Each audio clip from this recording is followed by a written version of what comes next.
sometimes when people go to school, they have like arts and architecture. Now I understand because we're in the arts, and you're talking about structure. You provide, you make a space. You make a space, or you provide it. I make a space. I make a space. Is it like it's a physical brick, structure. or is it like? No, it's made out of wood. What do you call that? It's made out of wood. Drywall. And it has wood. 4 walls, but there's no roof, so that way they can soar. The sky's the limit. The sky's the limit. All I have to do is look up. I love that. All I have to do is look up. That's what I make. That's what drives you? I make them space so they can look up at the sky, see who they really are. Through art processes. If there is one thing that gets me so frustrated, it's when I'm talking with someone and they say, "Oh, you're so, creative," or something like that, and like I'm not creative. Like I don't have anything like you have. It's like, what? Are you sure about that? And I'm like, well, what? I'm gonna say that I bet there's something in your life that is creative. And I like to dig and find out what that is. I also run into people who say that they are not creative. And it's so funny because, they'll be talking, they could be doing like shopping at the store and picking out fruits and vegetables, and that actually takes a little bit of creative thinking to like, which one am I going to pick? And it's, this is nice. Oh, but this one's not quite right. And it's kind of a creative process to go to the grocery store and organize their picking skills. Well, it's kind of like there is. I agree. I don't like to say kind of like. That's silly. All right. So we're going to cut that. Yeah. See how this goes? What drives you to do this service that we're doing?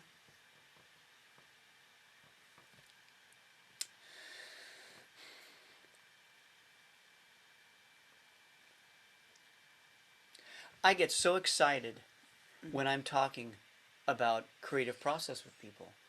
I get so excited. I'm so engaged with what they're thinking about creativity and what I'm thinking about creativity. And we have this communication about creativity. And oftentimes I'm talking to people who say they're not creative. They say, I'm not creative. And that's when I start up.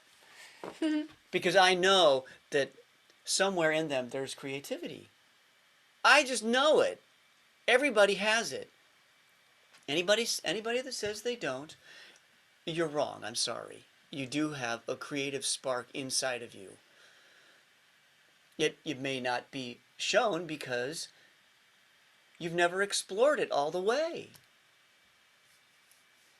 It could have been something way in your history that you started, and for one reason or another it stops, and now we're having a conversation, and I get so engaged with diving into people's idea of their artistic ability when they think they don't have it. It fires me up to talk about, no, wait, you're missing something here. Let me show you.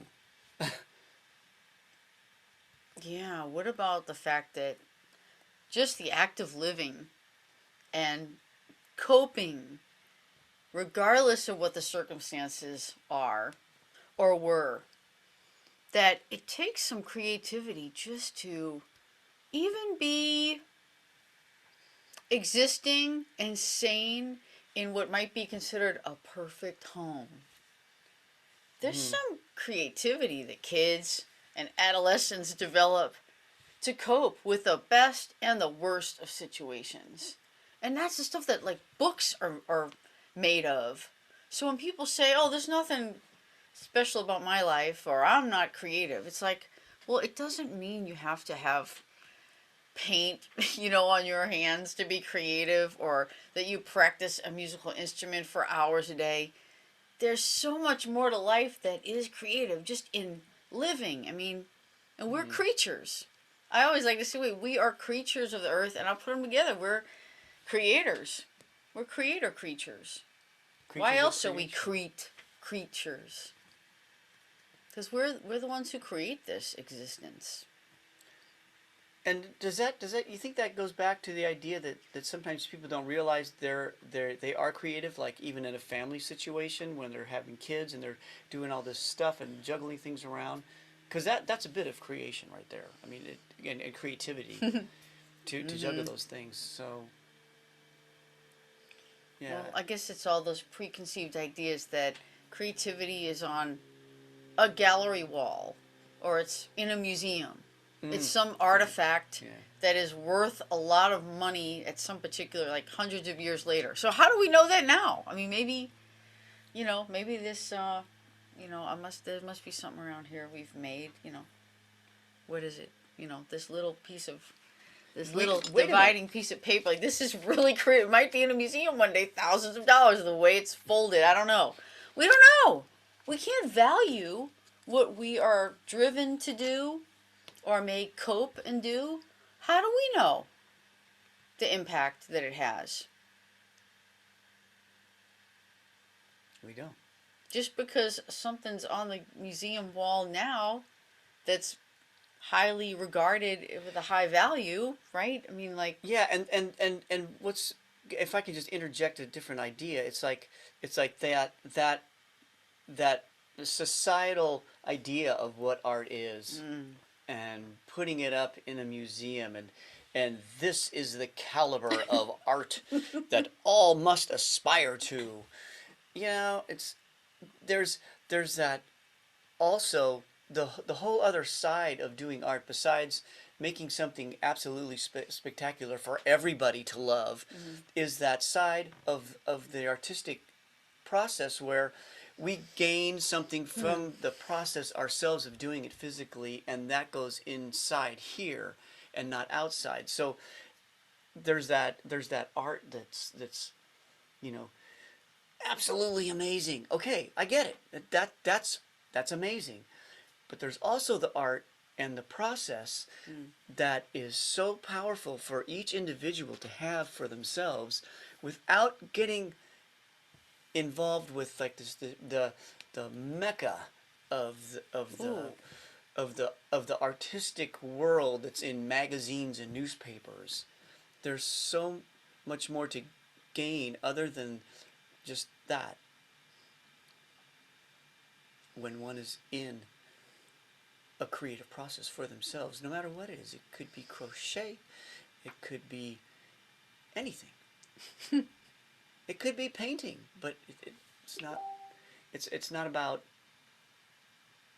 them. It's about inside.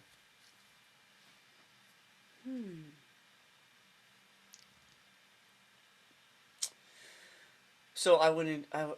This is about taking actions for creative ownership, and part of that ownership is doing it for oneself first. I mean, it's so big. It doesn't matter what someone thinks about it at all. Oh, wow, there's so many people that we see and are helping nurture their process, and not everyone wants to hear that, it can take some time. And it doesn't matter that you're retired. You can still do it. Like, what else are you going to do? Or whatever physical condition you're in, you can find a way to do something. If you're driven to do it. Yeah, that's true. You must do it. You must be driven. And it can look ugly to some people. That's okay. And it can sound bad. Oh my gosh, the hardest thing is when sometimes family members, and I see it right now in some of our clients, that family thinks their music should sound a certain way. You know, after a few months of playing, or and also after and a also week of playing, you know. and also it's like why are you doing that? From Oh, family members, like, uh-huh. you know, Oh, that really totally. doesn't look very good. But they're like, wait, no, it's not about how it looks. It's like what I did to make that How did it happen. feel? Right. So true. Yes. How many times, you know, is coaching people, uh, we have to dive in and talk about the time that it could take, the life affirming value of doing it while it's not even perfect. What is perfect anyway? You know what really enlightened me to that is Mm. hearing top musicians, actors and actresses talk about something that they did in the past that is considered, you know, it probably was awarded in many situations and regarded as even, you know, something in pop culture. And they're like, oh, that was so terrible when I did that. Or, you know, I was going through all this stuff and oh, my acting is like so much better. Like that was, you know, I had so much to learn then. It's like, wait, but that's like the top notch, you know, movie. Or oh my gosh, like say someone like Yo-Yo Ma saying, oh, you know, people come after the show and oh, that was so beautiful. You made me cry. It was so lovely. He's like, oh, you know, yeah, they know he knows what he wanted to do better. Like, come on. There's nothing perfect. Even the top is striving to just keep doing something. Maybe even not satisfied, and it's all right. Mm-hmm. Yeah. So since it's the springtime, and you know March to March right now, I mean we've made it through. This has been an interesting March, spring 2020 to spring 2021. What Whew. what a cocoon. Yeah. And so many things have turned in different directions, Hmm. and I feel that some of those turns were for the better, and I think most people would agree that we all learned something during this whole process of this time, and some people can't wait to get back to normal. It's like, yay, Normal. yay, we're gonna go back. Well, I want to go back to how it was. It was so perfect. Oh. I had everything all set Mm. up, and I was doing, you know, like this stuff, and however, I sort of feel, and I think Sharon agrees, that it's about, we have a cat scratching I think at our stuff. he likes Uh, green screens. I mean, but going back to me, it sometimes doesn't really sound all that great. I sort of, I'm on the side that there were so many magical things that happened, and there was so much diving into what one is coming out as during all this stuff because of all the things that are going on differently. I tend to think that uh, let's do something better. Let's not be back there again. Let's go forward and do something better. With all the things that have gone on, all those all the mm, whatever, stuff, tension, not tension, all the navigating one had to do during this time to figure out things in their life. It's like, well, to me that's a good thing. I know that for me things have been, and kind of little mm. rocky, but you know what, I've grown so much. We are So so lucky that we've had a coach through this time and helping us to step up and really rock our gifts. Mm-hmm. Kind of acknowledge like places where we didn't fit in, and then places where we do, and really begin to say like, it's okay that we're kind of doing things differently than, let's just say, than bands or whatever it is that we're supposed to be doing or that we thought we needed to do and get right, and the certain frustrations that came from that. And now it feels so good to be owning, that we get a lot of joy out of helping stimulate creativity in others. To say that, what? You have something that you too can bring out. We just happen to be out bringing out ours, and you see it and you think that's not you. But, we want to really, it started in 2012, right? In our first rock theater. We had this great message of the rock theater that we wanted to do. It was called Tapping in Your Well. And that relates to that wellspring of potential that really each person has. Like it or not. Yeah, all you have to do is have the wherewithal to drop down the bucket into the well, get the water, and reel it back up, and there you go. It's inside.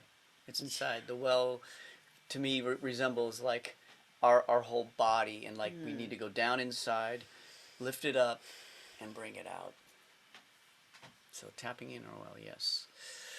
And to amplify it, some of those people, some people around us, people in our community would, through some time, would maybe be talking about life, and they would mention something like maybe that they used to do, but they hadn't done it in a long time, or something that they always wanted to do, but they've kind of been like dancing around it. They sidestep it. I want to do this, but, I want to do this, take an art class, but instead I'm like visiting the art gallery more and more.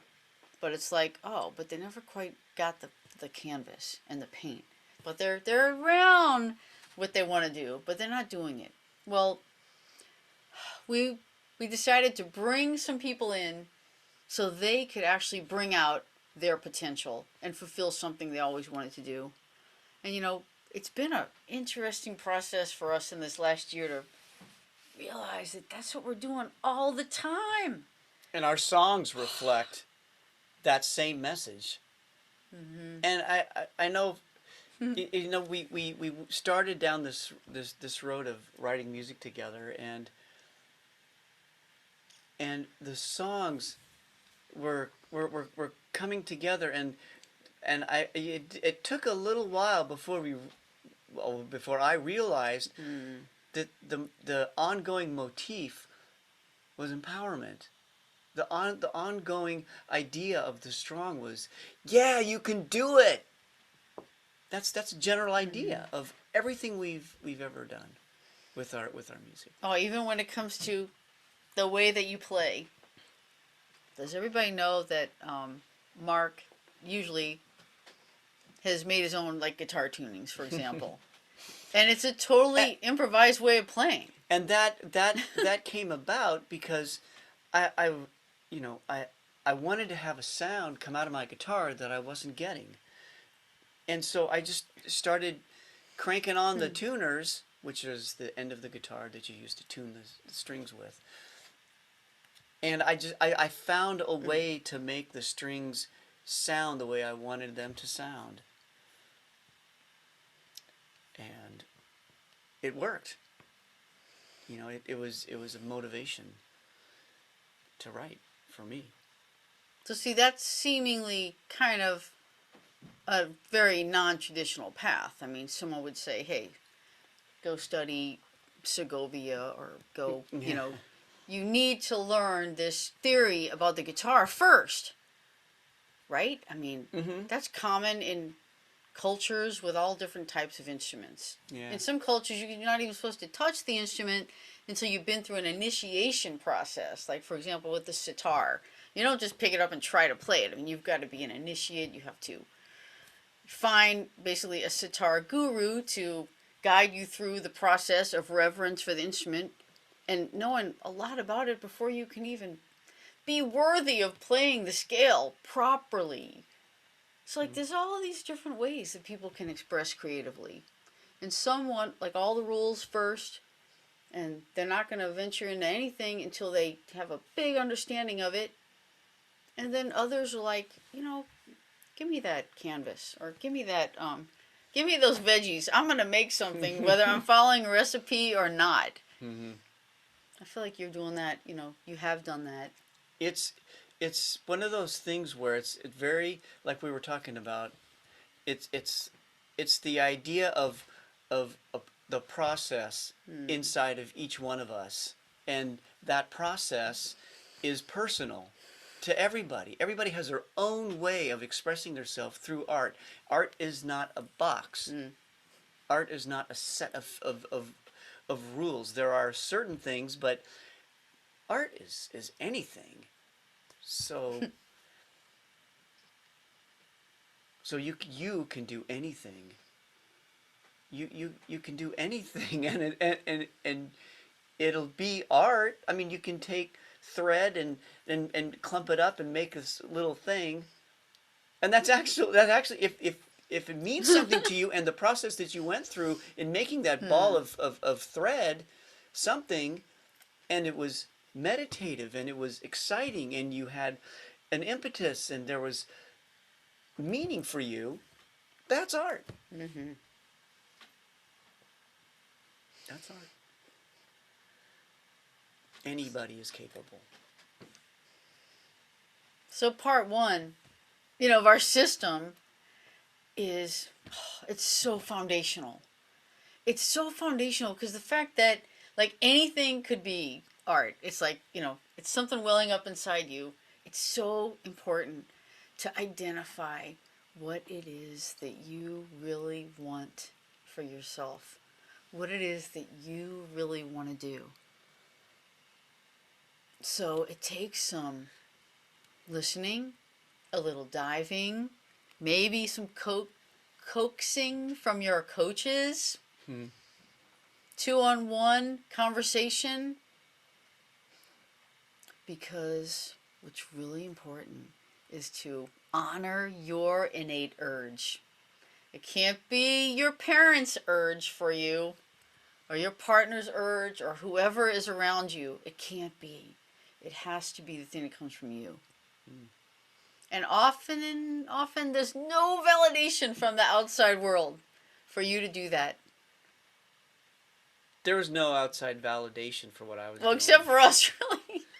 We are the validators. We're going to say, this is worthy. Like, you're worthy of doing this.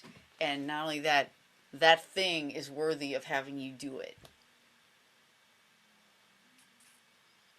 So that's part one. You have to really identify the urge and get it good. Like, you really want to be like, this is wow. And a clue is I sometimes find clues to my own impetus of creating things when my head hits the pillow at night, because everything goes quiet and it's dark,